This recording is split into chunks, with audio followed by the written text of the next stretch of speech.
Hey everyone, today I'm going to be doing a video on how to check comps.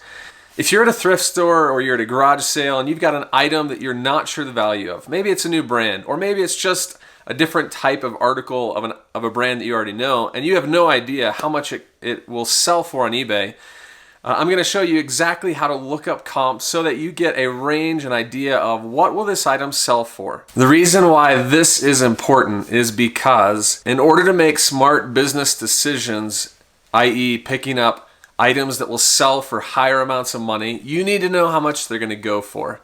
And so when I started off, I used to buy things that I no longer will buy anymore. I would say that my habits have slowly gotten a little more efficient. I've started to pick up a little bit of knowledge here and there on different brands.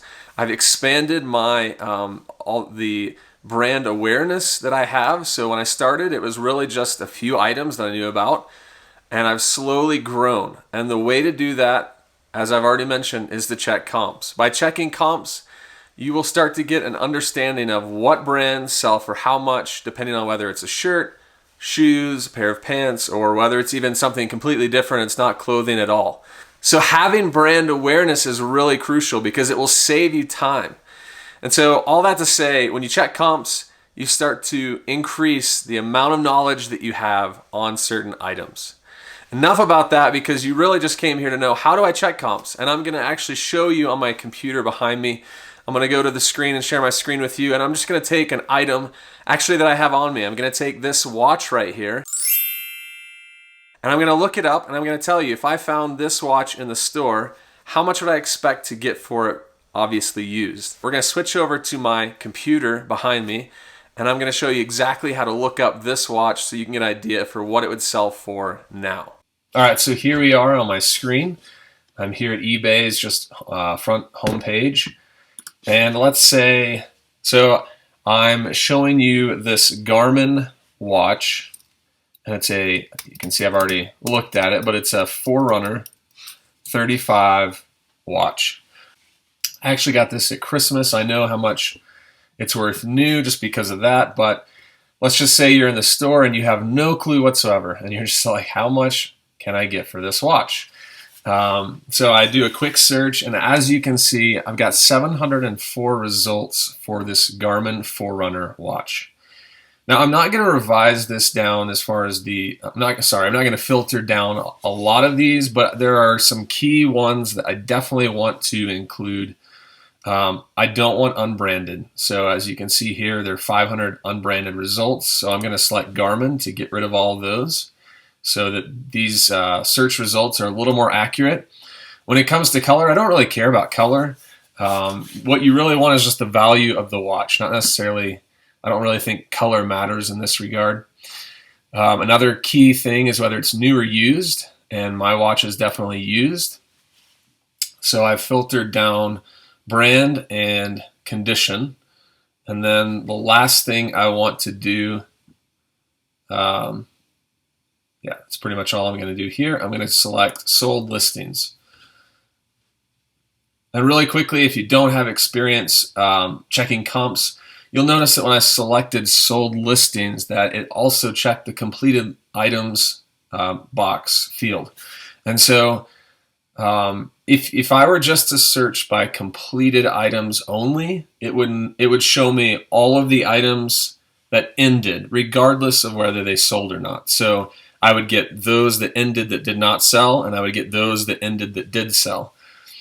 I don't really look at just completed listings. I really want to know how much did the ones that sell for, because it doesn't help me to know that an item didn't sell for $75. What I really want to know is how much did it sell for. So that's why I selected sold items. So you can see I've taken that initial 700 results down to 163. So I'll look at three things, and the first thing I look at is just, it's going to default on eBay for those items that ended recently. So you can see here, ended recently, and the most recent one sold for an auction price with 16 bids of around $65. Okay, so we're all used here, but if I continue to scroll down, you can see 60, probably 55 to 60 here.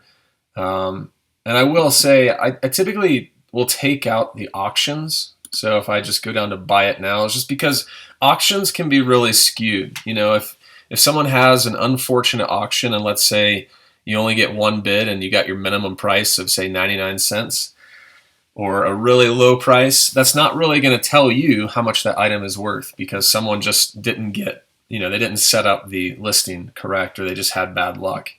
So if I do buy it now, that brings it down to 84 results. And here you can see this one's still here, around 60 bucks for that, 45, best offer of 65, somewhere under 65. Here's one that sold for 100, 45. And, you know, I could keep going down and you're going to see a range. So far I've gotten the least amount would be 45 and the highest would be this one at 100, looks like $100. And then you can search lowest price. And I'm going to take out those first, looks like the first four. These first four or three are accessories. We don't want those. This one looks like, untested. We don't even know if that works. So I'm going to take out that one. And then here's one, no charger. Sold for $45. But you can see here that eBay's telling me that this trends at $59.99. For the most part, eBay is pretty accurate on that. There have been some instances where I have noticed that my items are selling for different than what eBay says the trending rate is. But if you scroll down, the lowest it looks like for no charger is $45. No box, 50 bucks. There's three of those there. And then from 50 on up. So 45 to 50, depending on whether you have the charger or the box or, you know, the instruction manuals and everything that it came with. And then if I go to the highest sold first, you can see, okay, this person sold 2. I don't have 2, so I'm going to take that one out. The highest is actually this one we saw before for $100. And then from there, you've got probably closer to 90 there, 80, 85. So you can kind of get a range, $45 at the very least. That would be the lowest you should take at all if your watch is in excellent condition. And then at the very most you're going to get would be 100. So the range is 45 to 100. That's pretty accurate because I know this watch was about 110 brand new. So I'm going to guess that the person that sold this one for 100, this watch is probably in excellent condition, probably not worn very many times. And I'll just click in here. Yeah, so you can see they list this excellent condition, almost new, used for a couple of months. So that kind of gives you an idea of what this specific watch sells for. And that will tell you the range at which you should be listing that particular item. What I just showed you gives you an idea of the price. So you can kind of see the range, as I mentioned before, 45 to 100. Now, if you come down here and let's just say don't check sold listings, what you're going to get are all the active listings that are on eBay right now. So for this watch, selected Garmin brand and used, there are 10 results. So 10 watches are active on eBay right now. And so that means you can kind of get an idea of the supply that is on eBay to see how fast this item is going to sell. If there were 2,000 watches, then you would be one of 2,000 and it would probably take a while to sell. Since there's only 10, I have a really good shot of selling this item a lot faster. That's crucial. You want to know how fast an item is going to sell. So, I mean, again, we check the sold listings.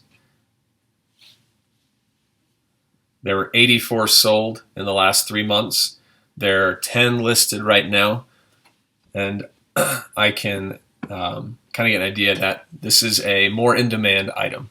There is one other thing that I wanted to mention that I didn't show you on the screen or that I didn't talk about, but it also depends on the condition as well as, so the condition for this watch as well as what I'm going to be giving with it. So if I just found this watch in the store, no charger, no box, no manuals, no connection cables or anything like that, then obviously it's going to be on the lower end. But if I have the box, I have the charger, I have the manuals, I have everything that it came with originally, people will pay on the higher end for that particular item. I can guarantee that I will get more money with all those items.